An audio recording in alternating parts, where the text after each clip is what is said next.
I grabbed her, pulled her into the back of the van. And then she fought. She bit me hard, drew blood.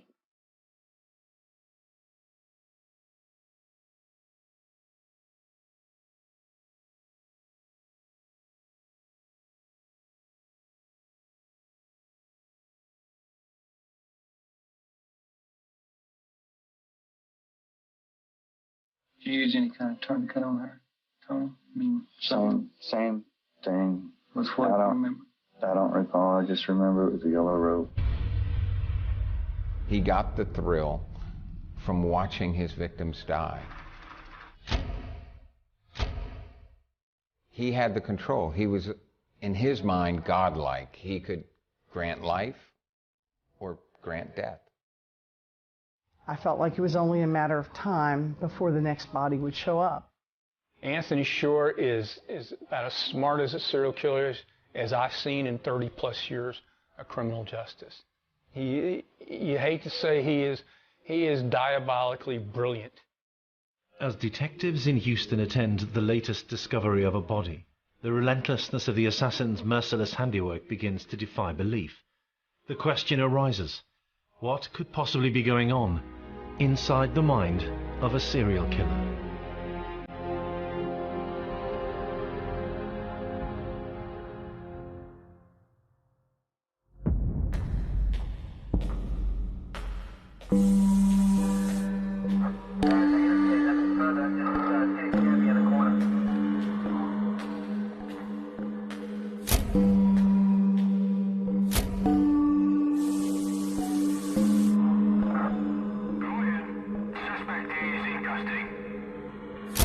She fought like hell.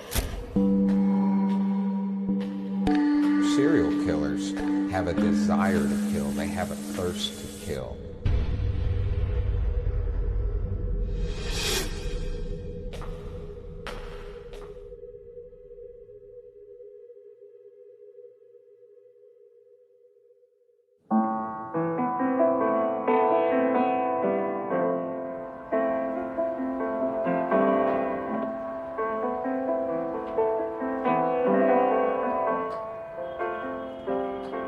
Early one Houston morning, on her way to a school for troubled youngsters, fate introduced teenager Lori Lee Tremblay to a man she was ill-equipped to deal with. He had driven past her before, spotted that she was often alone at a bus stop. Anthony Shore recalls that day as particularly memorable.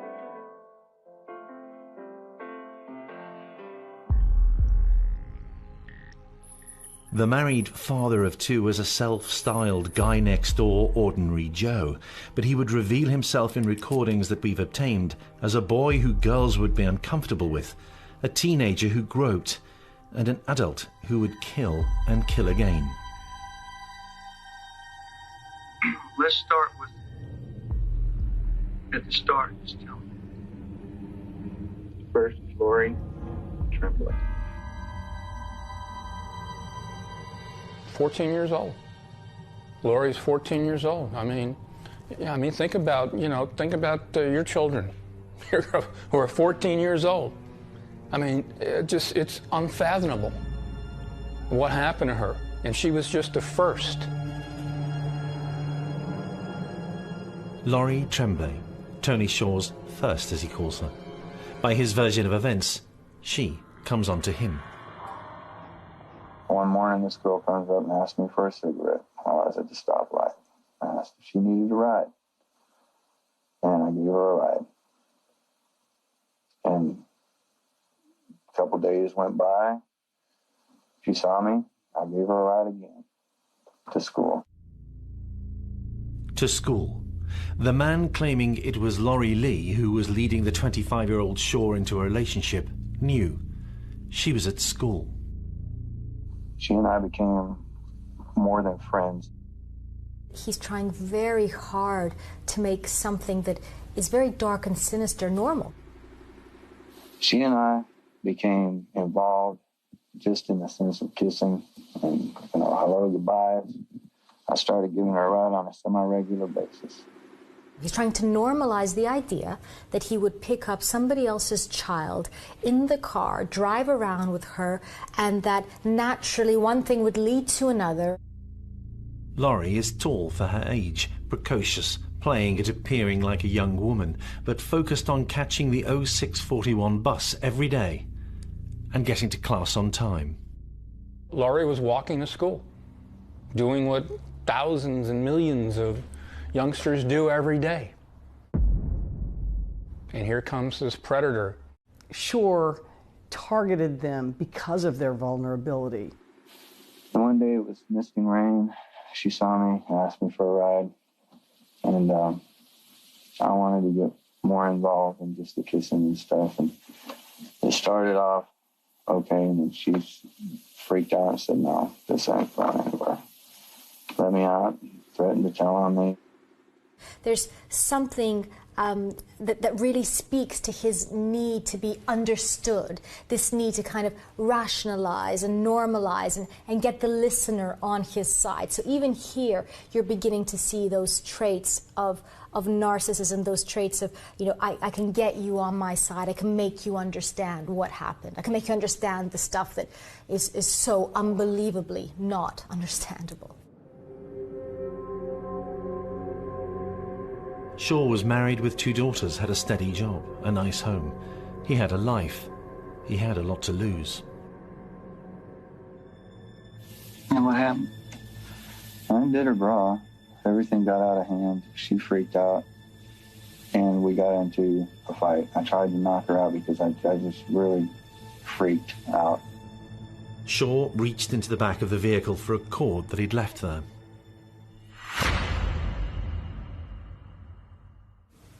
I think the incident with little Laurie Lee really speaks to the premeditation and the boldness of this act. You know, he tries to make it out like, well, the cord just happened to be there. He knew this was something that he wanted to do. He places the cord in the car, ready for use. I took this cotton cord and I tried to make sure that she would never, ever tell anybody, even though I knew that was insane, and I strangled her. He got the thrill from watching his victims die. He had the control. He was, in his mind, godlike. He could grant life or grant death.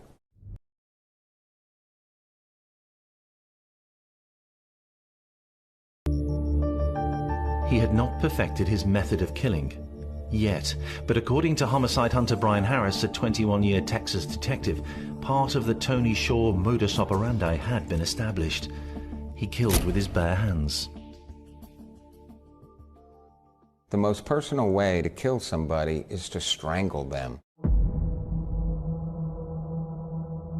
It was personal and close, and so he was able to watch and literally watch the breath of life come out of that person.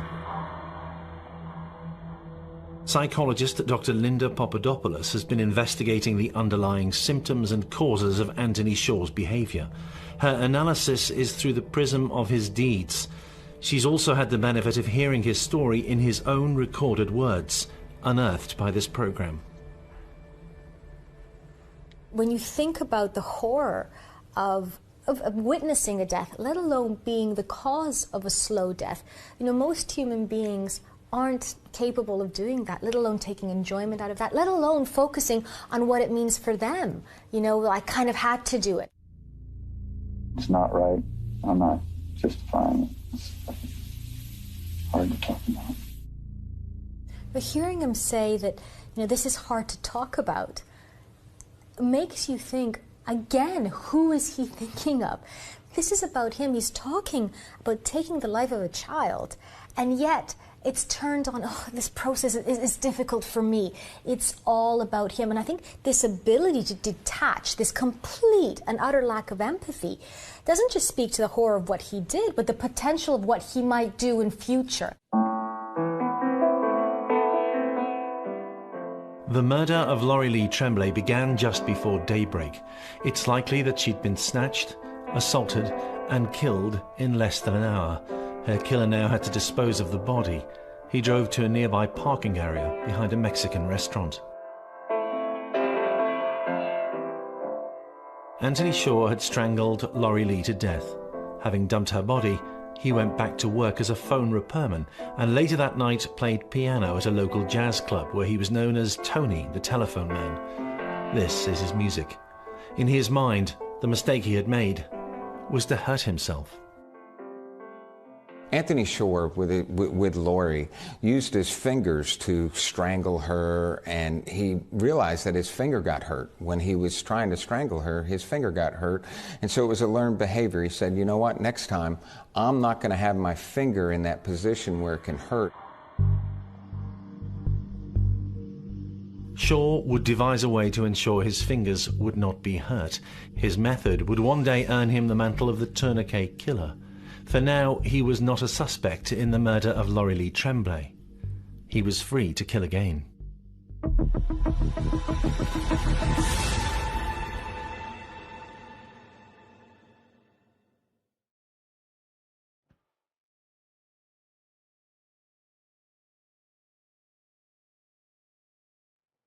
In the late 80s, Anthony Shaw was working as a telephone repairman for Southwestern Bell in Houston. Married, he had 2 children and styled himself as Mr. Reliable, good-looking, a good neighbour, good company. But he was deft at deceit.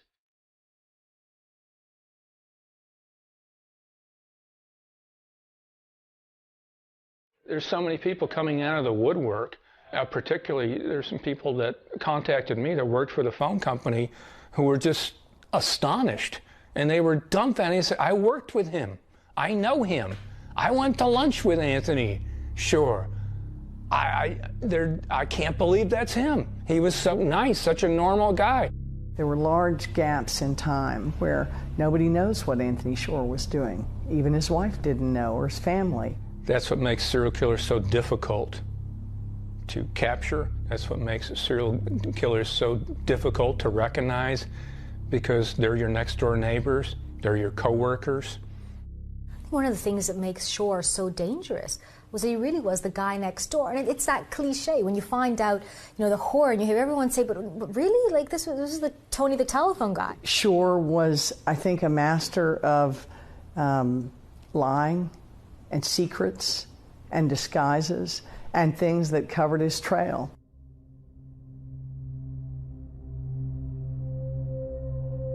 But if the truth of Shaw's past had been known to anyone in authority, he would have been a suspect in the murder of Laurie Lee. His sisters speak about the fact that he was sexually inappropriate and indeed sexually aggressive with their friends. So he would touch them when they didn't want to be touched. He would try and make them feel uncomfortable. He was a groper. Sometimes it could start off as simple as somebody in an elevator and they like the fact that they can bump up against a stranger and get away with it. Anthony was that kind of person. He would bump up against people, he would grope people and see how he could get away with it. In his mind, there wasn't a woman that was exempt from sexual harassment. If he was in an elevator and he was aroused, he'd sexually harass the woman in the elevator. If he was at home and his sister brought home a friend, he would sexually harass the friend. You know, there was such a sense of entitlement over the way that he saw women. He engaged with them as objects to be used for his sexual satisfaction. Years followed the murder of Laurie Lee Tremblay without a breakthrough. In 1992, Shaw's habit was to drive through a part of Houston every day which saw him pass a girl at a bus stop. She was 21-year-old Carmen Maria de la Estrada. Some called her Maria, others Carmen. And I ran across this really, I thought, beautiful young lady, and I offered her a ride. And she turned me down.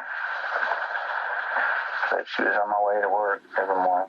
Out of all the victims, one of the more interesting stories of Anthony Shaw is what he believes was a relationship with Carmen. He describes Carmen as somebody that came to him, that wanted him, that this was a willing relationship. It was going places. She was talking about, yeah, she wanted to go out.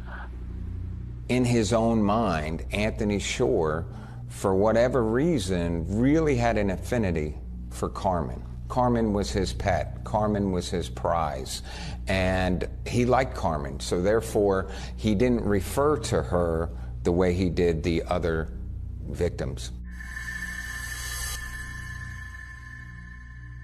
I think what's particularly dangerous about Anthony Shore was the fact that he constructed these narratives in his mind that fed into this fantasy world. So with Carmen, he believes that they're in a real relationship. When Anthony Shore discusses Carmen, he seems to revel in the fact that Carmen wanted him. That this wasn't a case of him having to abduct any kind of woman or force Carmen to be with him.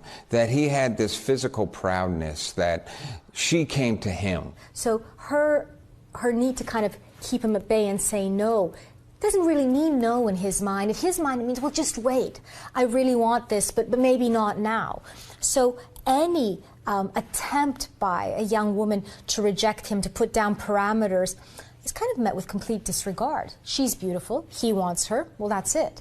He'll have her, even if he needs to completely violate her and potentially even kill her.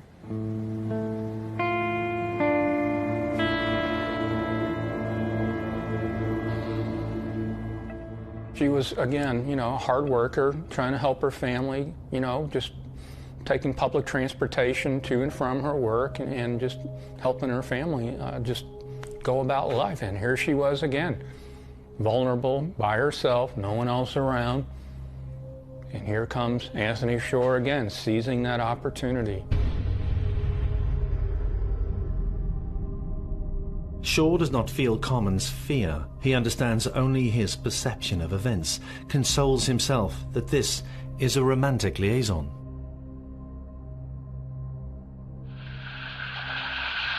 I remember I opened her blouse and she was resisting.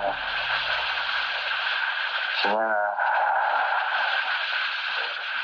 had this sick consumption that I was going to have her regardless. I wanted to possess her somehow. And my intention was to have sex with her initially, and that wasn't happening. She became real violent, just fighting, wanting to get out of the car. He begins to fear that, hold on a second, she's going to tell on me. Shore knows all too well what the reality now is. A woman he attacks is trying to break free. He reacts the same way that he had years earlier with Laurie Lee. Abducts her, rapes her, kills her in excruciating slow fashion, and then dumps her. And he speaks about this as if he has no choice, as if his safety obviously trumps any need for her to have a life, to grow up, to get married, to breathe. I remember I had a pair of shears, and she had on black shorts. I took them off. And her pantyhose, but I didn't cut her panties. I don't know why.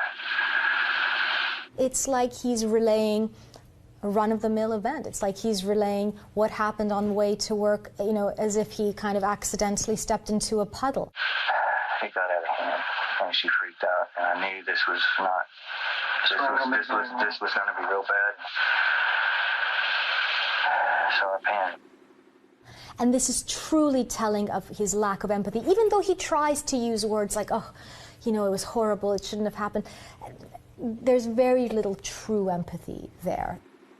It started to become daylight. So to avoid discovery, again, I strangled her. In the case of Laurie Lee, Shore had hurt his fingers when attacking her. With Carmen Estrada, he used a weapon, one which still enabled him to slowly squeeze the life out of her. So what does he do? He gets a tourniquet.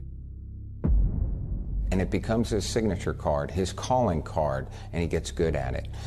And with that tourniquet, with every twist, he can tighten it and watch them start to die, loosen it, give them a gasp of air.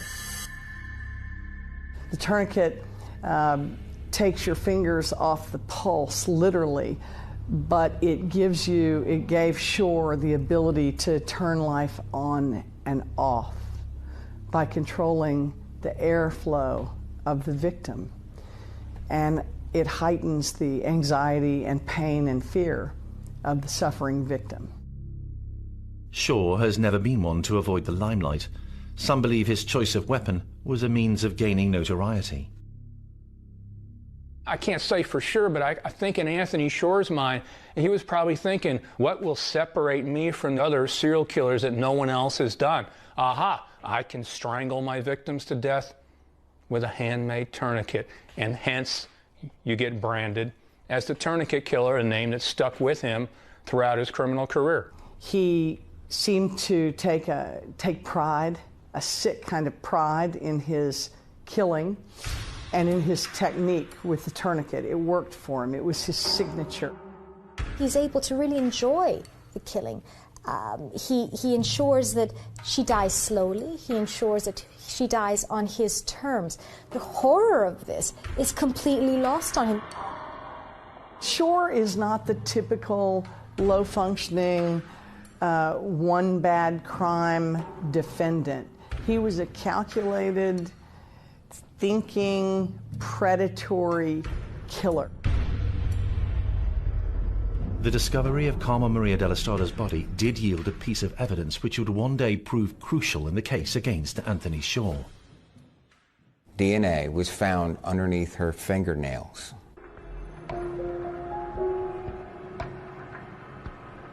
The problem was, it was early days in DNA technology. And what sample detectives had did not match any on the Texas database. The murder of Carmen was not linked to that of Laurie Lee. Laurie hadn't been raped. Carmen was. Laurie had been strangled whilst Shaw had used a tourniquet to kill Carmen. Different MOs. And there were 6 years between the crimes. 18 months after the murder of Carmen Estrada, Shaw was still working in plain sight of those that he targeted. No young woman was safe in Houston. Well, here's a guy that worked for the phone company, telephone company, Southwestern Bell, as a repairman. I mean, that gives him access to, you know, so many different parts of town where you can basically spy on so many different people throughout the day. He had access to every neighborhood in Houston. He had a reason to be there. He had a marked vehicle. It made it totally easy for him to just look for victims. In October the following year, 18 months after Shaw had killed Carmen, he spotted a girl coming and going from a house. I'm guessing she was probably 16, 17 at the time. I'm not really sure how old. The victim was a young person whose house he surveilled for several days. She was young, she was attractive, and I was a farm man working outdoors, outside plant. And I worked down this street several times. I've seen her coming home. I knew that she was a latchkey kid coming home from high school or whatever school she was going to. To me, this is so methodically calculated on his part as to how he picked his victims, and then, of course, what he did to his victims afterward. This was not some spontaneous spur of the moment. This was somebody who was so devious and so cunning in nature. Having broken into the house where the teenage girl lived, he waited until she returned from school. She entered. He pounced. Told her it was a burglary, got her cooperation, and tied her up with electrical cord and raped her. The young lady fought the way Laurie Lee and Carmen had. Shaw had killed them. Would he let his latest victim survive?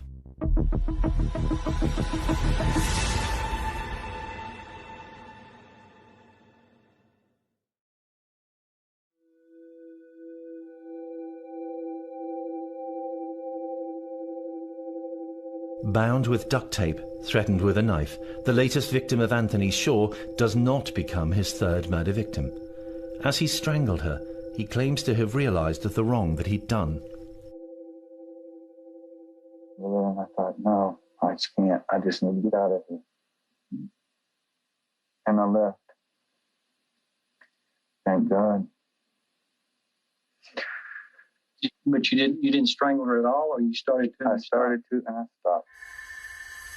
He speaks about it in the same way that you'd speak about trying to, I don't know, to quit smoking. It's not a big deal, you know. It's a behavior I'd like to stop, and you know, it's an addiction that'd be really nice if I kind of stopped. Again, this isn't a person. This is a thing to be used, and if I could just use it in a different way, then I'd be better. So there's no sense of the impact this would have had on this young woman. There's no sense of the pathology behind, you know, wrapping her up in duct tape, letting her suffer all that. You know, he sees this as a great win for himself because, hey, I didn't kill this one.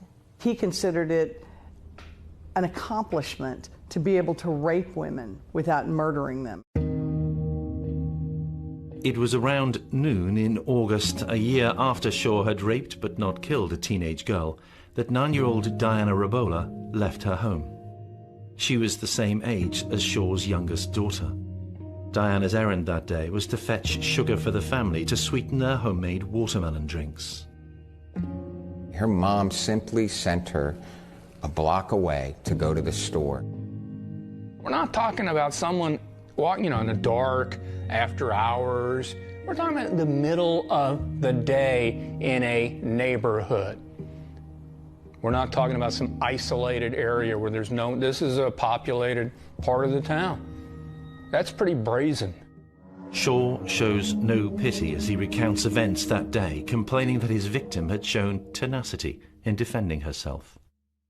She fought like hell. Strangely, she fought like hell.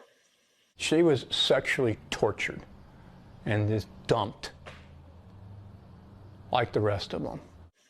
Just wouldn't go along with anything. And she was so afraid.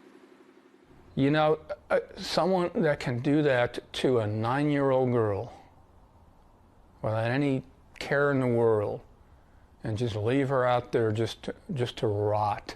It's about the lowest of the low you could possibly imagine of a life form in this universe. And she fought and fought. And I don't recall what type of cord or strand or piece of wire or something. And I did the same thing. But if you look at Diana, he's got to explain why he chose her. So he talks about being the nice guy, that he always gave her little rides here and there, and that's why she would just hop in with him. Couldn't be farthest from the truth. Her mother didn't raise her that way.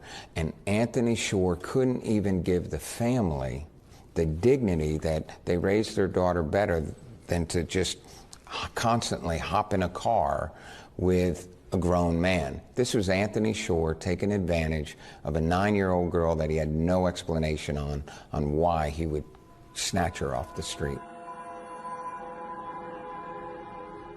Shaw had now killed 3 times, but was still not a suspect. The murder of Diana Rabola was a turning point of sorts in the Shaw storyline. Publicly, Houston police did not admit they had a serial killer in their midst, but privately they did. As a young line prosecutor, I worked in the Special Crimes Division of the Harris County District Attorney's Office, which I now lead. And pre-DNA, 1992 through 1994, when it was very uncommon for it to be tested, there were a series of crimes involving a signature mark, a tourniquet, left on the bodies. And 2 of those cases came across my desk. They were brought by homicide investigators who were working the cases, trying to figure out the whodunit. The police were now looking at those on the registered sex offender list, but Shaw wasn't on that list. In 1995, a girl went missing in Houston. Her name, Dana Sanchez. Last and final case, Dana Sanchez. Middle of the day, minding her own business, not doing anything wrong, not doing anything illegal, just doing what teenage girls do, you know? And again, the one common denominator all 4 of his victims had, besides being young, were they were by themselves. And little did they know how vulnerable that made them to a sadistic predator like Anthony Shore. I was driving around. I saw this girl I want to say she was wearing white coveralls and a striped shirt underneath. Dana goes to make a phone call. In the days of telephone booths, she's just going to make a phone call. What a perfect victim for Anthony Shore. He's the phone man. He's the guy that's there. And she's outside, and she just wants to get a ride. And she was mad. She had this look that she was angry and upset, and she was at a payphone. She needs a quick ride, and here's somebody that perhaps she's seen in the neighborhood before. She's seen certainly repairman. This guy's doesn't look like much of a threat. I mean, my goodness, he must be at work. So she's very trusting. And that's one thing Anthony Shore made note of, that all the victims were very trusting, and Dana trusted him for a ride. One night I just said, hey, would you like a ride? She says, man, I'm going to see my boyfriend somewhere. I forget where she told me. I said, no problem. And jumped right in. And we went driving. And then we had conversation. As with others he had chosen, Dana was Hispanic in appearance, slight of build. Anthony Shore chose his victims primarily based on their size, of course. All of them were small in stature, thin. I was flirting with her heavily. That time I had really long hair. I thought I looked good. Maybe I just looked like a freak. I don't know. But she was real friendly, you know, talking about, I think she said she was a runaway. If you go and look at someone like Shore, how many countless hours he must have just roamed around. I mean, I can't imagine this being spontaneous. I mean, to me, this is so methodically calculated on his part as to how he picked his victims, and then, of course, what he did to his victims afterward. This was not some spontaneous spur of the moment. In fact, despite his claims, it's all but certain that Dana resisted Shore from the moment that he approached her. She was joking like, no, I got a boyfriend and this and that. So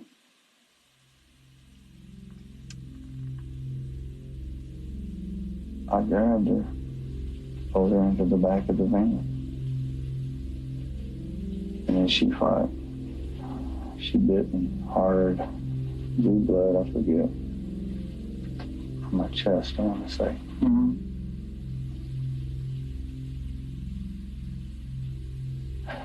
So I restrained her, tied her hands. With what? I want to say duct tape. I don't remember for sure, but I think duct tape. I remember that I taped her Right. face. And she was fighting so hard.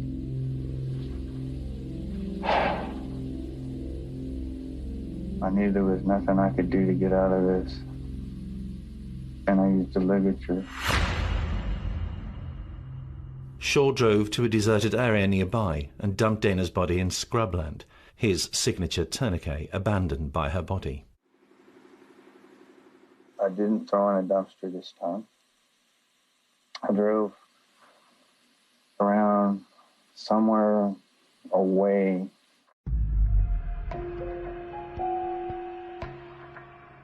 Dana was reported missing by her friends.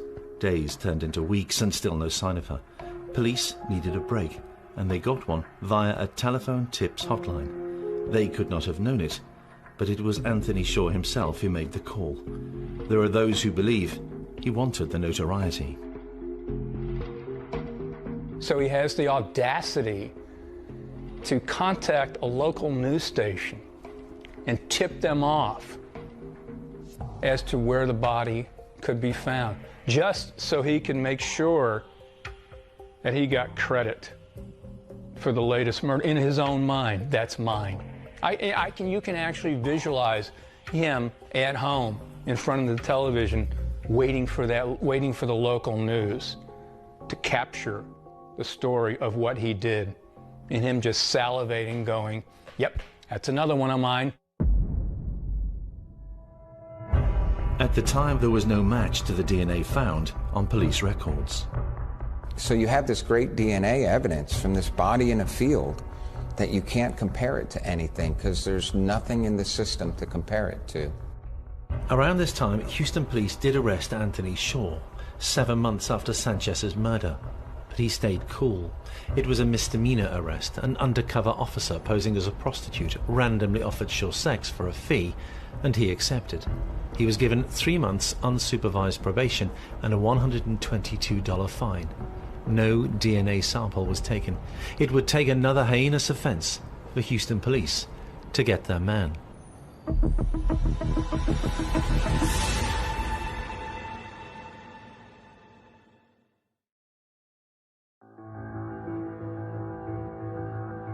Over the decades that Shaw would spend talking to police, he aged, losing the long hair he thought had made him look so good.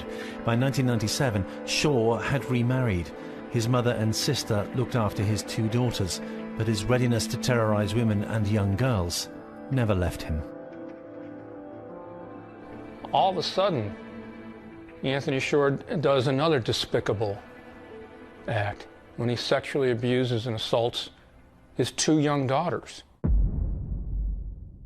Because the laws had changed and DNA samples could and were taken from individuals charged with certain crimes, a law that didn't exist back in 1992 or 1994 when I investigated those other cases. Because of that, his sample was entered into CODIS, the national system for matching DNA to known individuals or unknown individuals. Shaw would eventually plead guilty to child molestation. He did not go to prison. He's arrested, convicted, put on probation like many sex offenders are, particularly on your first offense, so that's not a surprise. He was put on probation.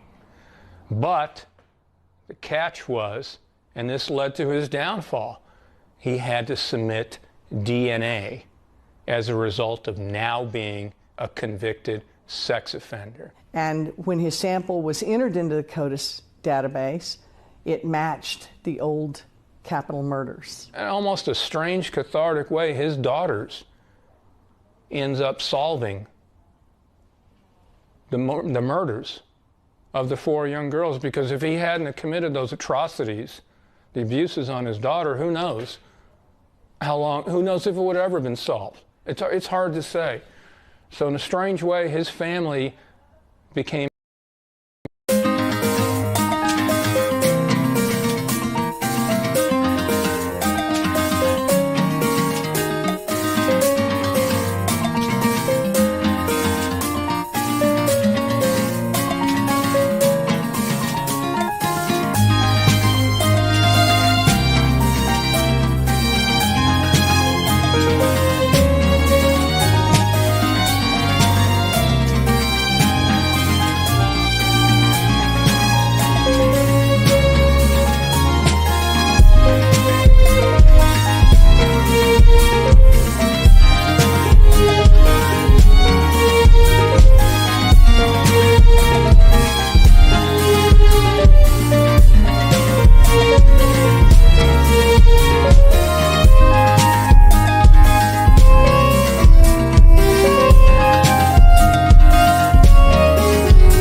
fall. But it didn't happen overnight. Because of administrative failures, it took 6 years from the arrest of Shaw for sexually molesting his daughters to match his DNA to that found under the fingernails of Carmen Estrada. 11 hours into his police interview, he confessed. In 2004, now showing the signs of being an older man, Shaw was convicted of capital murder and sentenced to death by lethal injection for his role in the killing of Carmen Maria de la Estrada while in the course of committing aggravated sexual assault. Shaw also confessed to the murders of Lori Lee Tremblay, Diana Rabola and Dana Sanchez, as well as the aggravated sexual assault of a 14-year-old student. Shaw asked for and received the death penalty. Not that his story was even remotely over. He's the only inmate whose case I've reviewed where his own family asked that he be executed. His sister, his children. It says a lot about him.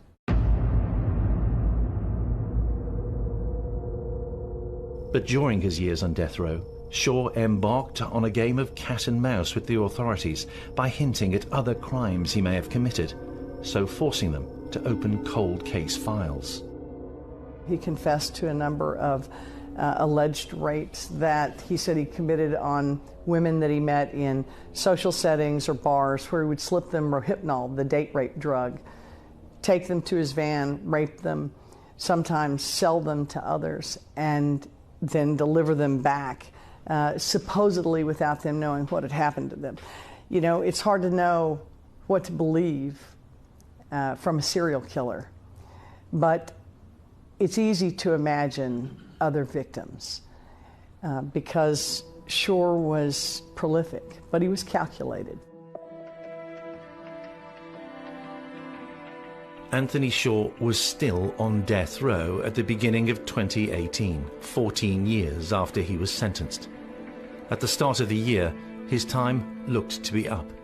Kim Ogg is the district attorney who pursued the death sentence in the case of Tony Shaw.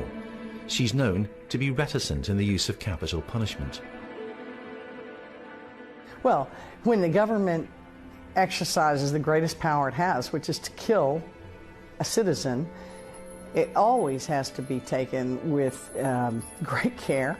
It's the most serious act our government commits.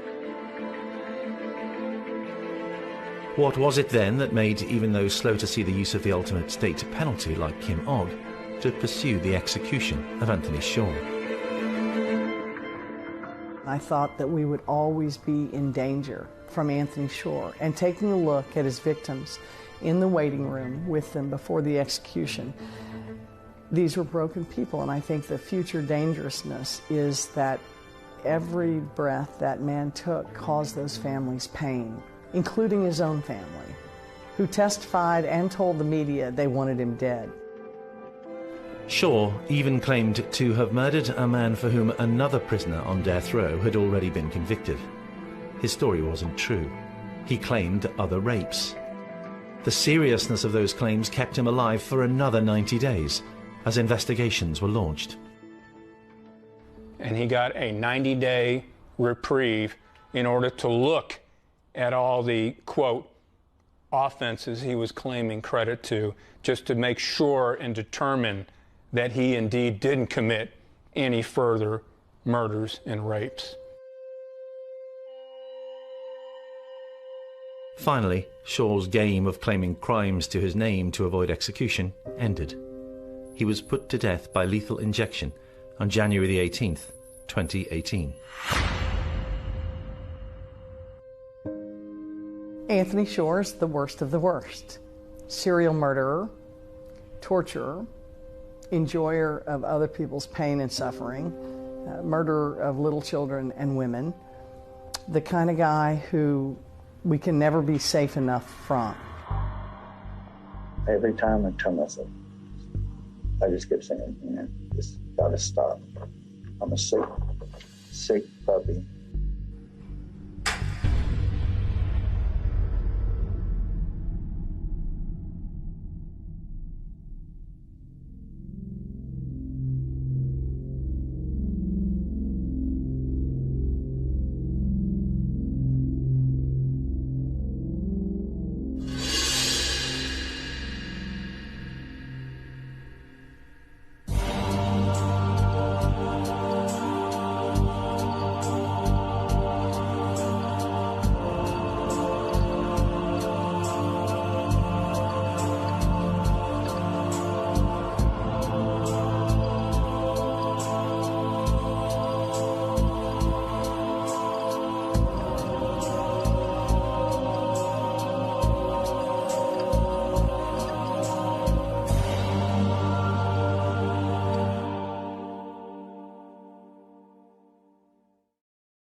West Coast, now I'm in the East Coast. Shawty wanna